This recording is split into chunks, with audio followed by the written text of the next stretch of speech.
किसान भाइयों, सावन माह बीत जाने के बाद भी लहसुन की खपत में बड़ी बढ़ोतरी नज़र नहीं आ रही, जिससे लहसुन के भाव में कोई बड़ा अंतर देखने को नहीं मिला।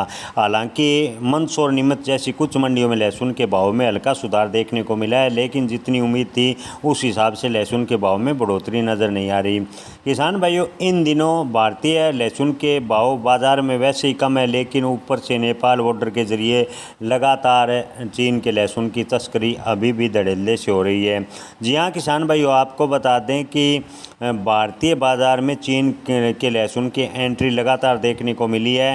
राज्यसभा में इसको लेकर मुद्दा उठाया है। सदन के समक्ष राज्यसभा सांसद बंसीलाल गुर्जर ने कहा कि चीन से जो लहसुन का आयात है वो प्रतिबंध होने के बावजूद भी अवैध तरीके से भारतीय बाज़ारों में धड़ल्ले से बिक रहा है और भारतीय किसानों को लहसुन के भाव पहले ही लागत मूल्य पर नहीं मिल पा रहे, यानी किसानों को लागत निकलना मुश्किल हो रहा है। ऐसे में चीन का लहसुन भी भारतीय बाज़ारों में अपनी पकड़ बनाए हुए है, जो कि चिंता का विषय है।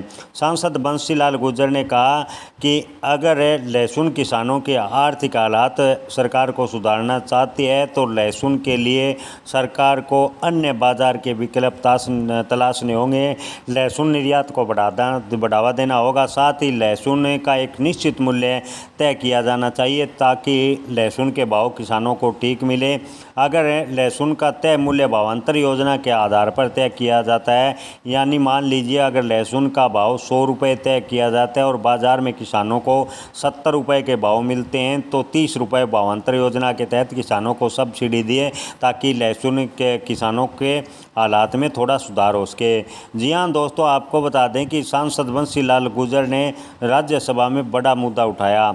वर्तमान में लहसुन के भाव की बात करें तो लहसुन के भाव बेहद ही डाउन बने हुए हैं। जानकारों का मानना है कि आने वाले दिनों में लहसुन के भाव में तेज़ी बन सकती है, क्योंकि फेस्टिव सीजन होने से घरेलू लहसुन की डिमांड बढ़ेगी। इसके अलावा अगर नेपाल से भारतीय लहसुन की डिमांड बढ़ती है तो लहसुन के भाव में तेज़ी बनेगी। लेकिन किसान भाइयों, आपको बता दें कि एक चिंता का विषय है कि नेपाल के बाज़ारों में भी चीन का लहसुन धड़ल्ले से बिक रहा है। ऐसे में नेपाल में भी भारतीय लहसुन की खपतें कम बनी हुई है, जो कि लहसुन किसानों के लिए बड़ी चिंता का विषय है।